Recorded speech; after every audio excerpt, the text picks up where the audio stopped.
అహ్మదాబాద్ విమాన ప్రమాదంలో ఒకే ఒక్క ప్యాసింజర్ బతికాడు. 242 మంది ప్రయాణించినటువంటి విమానంలో కేవలం ఒకే ఒక్క వ్యక్తి బతికాడు. రమేష్ కుమార్ విశ్వాస్ అనే పర్సన్ మాత్రమే బతకడం జరిగింది. అతను బతికిన తర్వాత అతనికి గాయాలు అవి అయితే కాళ్ళు గాయాలు అవి అయిన వల్ల అతనికి హాస్పిటల్లో ట్రీట్మెంట్ ఇవ్వడం జరుగుతుంది. అంత పెద్ద ప్రమాదం.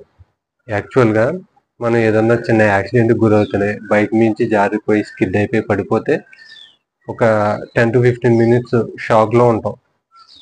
చిన్న చిన్న చిన్న ఇన్సిడెంట్స్ జరుగుతాయి. కానీ అంత పెద్ద ప్రమాదం జరిగిన తర్వాత అతను ఎంత షాక్కి గురవుతాడు. కానీ మన న్యూస్ ఛానల్ వాళ్ళు అతను హాస్పిటల్లో ట్రీట్మెంట్ పొందుతూ ఉంటే అతని దగ్గరికి వెళ్ళి అతని మూతి మీద మైక్ పెట్టి మీరు ఎలా బతికారు, మీకేమనిపిస్తుంది, ఇది వాళ్ళు అడుగుతున్న క్వశ్చన్. ఆల్రెడీ అంత పెద్ద ప్రమాదం కళ్ళ దగ్గర నుంచి అంతమంది ప్రాణాలు కళ్ళ ముందు పోవడం చూసిన తర్వాత ఆయన ఎంత షాక్ గురవుతాడు. ఇంత బ్యాడ్ సిచ్యువేషన్ లో అతని దగ్గరికి వెళ్ళి అడిగే క్వశ్చన్లు న్యూస్ ఛానల్ వాళ్ళు మీరు ఎలా బ్రతికారు, మీకేమనిపిస్తుంది. ఇదే కాకుండా ఇంకా విడ్డూరమైన విషయాలు ఏంటంటే కొన్ని న్యూస్ ఛానల్ వాళ్ళు ఈ ఫ్లైట్ ఎక్కడైతే క్రాష్ అయిందో అక్కడికి వెళ్ళి ఆ బిల్డింగ్ దగ్గరికి వెళ్ళి మేమే ఫస్ట్ తొలుత ఈ విజువల్ చూపిస్తున్నాం, ఇదిగో ఇక్కడ ఇది కాలిపోయింది, ఇక్కడ ఇది పడిపోయింది, ఇక్కడ ఈ విధంగా బూడిద అయిపోయింది, మేమే ఫస్ట్ చూపిస్తున్నాం. అంటే వీళ్ళకు ఉన్నటువంటి థాట్ ఏంటంటే ప్రజలకి అక్కడ ఏం జరిగింది అన్నది ఇన్ఫర్మేషన్ ఇవ్వడం కన్నా మేమే ఫస్ట్ చూపిస్తున్నాం, మా ఛానలే ఈ విజువల్ చూపిస్తుంది, మా ఛానల్ వాళ్ళే ఆ రమేష్ కుమార్ విశ్వాస్ అనే వ్యక్తి దగ్గరికి వెళ్ళి కలిసి మాట్లాడడం జరిగింది. అంటే పబ్లిక్ కి ఇన్ఫర్మేషన్ ఇస్తున్నాం అన్నది కాదు వీళ్ళ ఉద్దేశం. మా ఛానల్ ఫస్ట్ ఉంది, మిగతా అన్ని ఛానళ్ళ కంటే మా ఛానల్ నెంబర్ 1 అని చెప్పుకునే ఉద్దేశం. ఆ వ్యక్తి అంత పెద్ద ప్రమాదం నుంచి ఏదో విధంగా అదృష్టమో ఇంకోటో కలిసి అవడం వల్ల బయటపడితే అతని దగ్గరికి వెళ్ళి మీరు ఎలా బ్రతికారు, మీకు ఏమనిపిస్తుంది, ఏంటా క్వశ్చన్లు. మనం చిన్న చిన్న యాక్సిడెంట్లకు గురవుతేనే అసలు షాక్ నుంచి 2-3 రోజుల దాకా తేరుకో. అంతమంది ప్రాణాలు 241 మంది ప్రాణాలు అతని కళ్ళ ముందే బూడిదైపోయినాయి. ఎక్కడైతే క్రాష్ జరిగిందో అక్కడ ఉన్నటువంటి హాస్పిటల్ విద్యార్థులు అందరూ ప్రాణాలు కోల్పోయారు.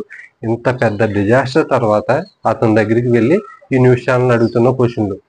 ఇదంతా కాకోకుండా కొన్ని న్యూస్ ఛానల్లో స్టూడియోలో కూర్చుని రకరకాల వాదనలు, రకరకాల కథనాలు. కెప్టెన్లు ఇద్దరు సరిగ్గా పనిచేయలేదు, ఆ ల్యాండింగ్ గేర్స్ ఏవైతే అవి క్లోజ్ చేయలేదు, సో అందుకనే ప్లేన్ క్రాష్ అయిపోయింది.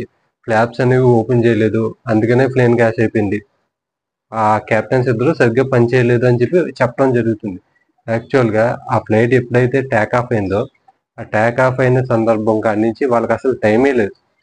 ప్లేన్లో ఏం జరుగుతుంది అనేది తెలుసుకునే లోపే ఆ ప్లేన్ క్రాష్ అయిపోయింది. కెప్టెన్కి సంబంధించిన ఆడియో ఒకటి బయటకు వచ్చింది. ఆయన ఏం చెప్తున్నాడు, మేడే మేడే మేడే అనే కాల్ ఇచ్చాడు. ఆ తర్వాత ఇంజన్ నుంచి పవర్ రావట్లేదు, థ్రస్ట్ దొరకట్లేదు, మేము గోయింగ్ డౌన్ అయిపోతున్నాం, పైకి వెళ్తాం మానేసి కిందకి వెళ్ళిపోతుంది, ప్లేన్ క్రాష్ అయిపోయి సిచ్యువేషన్లోకి వెళ్ళిపోతుంది అని చెప్పి క్లియర్గా చెప్పాడు. అంటే ఒకసారి టేక్ ఆఫ్ అయిన తర్వాత ఆయనకి టైం లేకపోవటం వల్ల ఆ ఏరోప్లేన్ బిహేవియర్ ఏంటో తెలుసుకునే లోపల ఆ ల్యాండింగ్ గేర్స్ క్లోజ్ చేయాలా లేకపోతే ప్లేన్ని పైకి తీసుకెళ్లాలా, ఒక క్లియర్ కట్ కన్ఫ్యూజన్. టైం దొరుకుంటే కనుక వాళ్ళకి ఏదన్నా చేయడానికి అవకాశం ఉంటుంది. అసలు టైమే లేదు, ఫ్రాక్షన్ ఆఫ్ సెకండ్స్ లో అది కొలాప్స్ అయిపోయింది. యాక్చువల్ గా ఆ పైలట్లు ఇద్దరు చాలా మంది ప్రాణాలు కాపాడారు. ఈ ఏదైతే మెడికల్ కాలేజీ బిల్డింగ్ ఉందో దాన్ని అక్కడికి వెళ్ళి కొలాప్స్ అయింది కాబట్టి 270 మంది ప్రాణాలతో అది ఆగిపోయింది.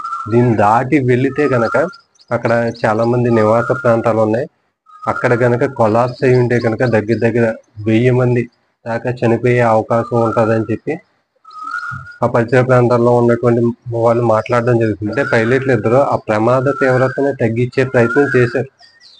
చేసిన తర్వాత కూడా అసలు ఏం జరిగిందో అన్నది ఒక స్పష్టమైన అవగాహన రాకోకుండా, ఇన్వెస్టిగేషన్ జరగకోకుండా రకరకాల వాదనలు ఈ న్యూస్ ఛానల్ వాళ్ళు వినిపించేస్తున్నారు. ఆ బ్రతికిన వ్యక్తి దగ్గరికి వెళ్ళి నువ్వు ఎందుకు బ్రతికావు అన్నట్టు అతను క్వశ్చన్ చేయడం జరుగుతుంది. ఆ ప్రమాదం జరిగినటువంటి స్థలం దగ్గరికి వెళ్ళి మేమే ఫస్ట్ విజువల్ వేసి చూపిస్తున్నాం. మన దేశంలో ఉన్నటువంటి అత్యంత దరిద్రం ఏంటంటే ఈ న్యూస్ ఛానల్ వాళ్ళు ఒక ఇన్సిడెంట్ జరిగిన తర్వాత దాని నుంచి ఒక కథనం సృష్టించేస్తారు, రకరకాల కథనాలు సృష్టించేస్తారు. మళ్ళీ 1-2 న్యూస్ ఛానల్, చాలా న్యూస్ ఛానల్ ఉన్నాయి, వాళ్ళకి ఇంకా 24 గంటలు ఎక్కడ ఏ ఇన్సిడెంట్ జరుగుతుంది దాన్ని ఏ విధంగా మనం క్యాష్ చేసుకుందాం, మన ఛానల్ని పైకి లేసేటట్టు ఏ విధంగా క్యాష్ చేసుకుందాం, ఏ విధంగా కథనాలు సృష్టించి పబ్లిక్ లోకి తీసుకెళ్దాం, మన ఛానలే చూసేటట్టు చేద్దాం అన్నట్టు వాళ్ళ ప్రయత్నాలు ఉంటాయి తప్ప 170 మంది కుటుంబాల్లో విషాదం నెలకొంది. ఈ విషాద ఛాయలు కమ్ముకున్న పరిస్థితుల్లో కూడా న్యూస్ ఛానల్లో వాళ్ళ ఛానల్లో PRP రేటింగ్లు పెంచుకునే విధంగానే పనిచేస్తున్నాయి తప్ప ప్రజలకి కావాల్సిన ఇన్ఫర్మేషన్ ఇచ్చే విధంగా అయితే పనిచేయట్లేదు.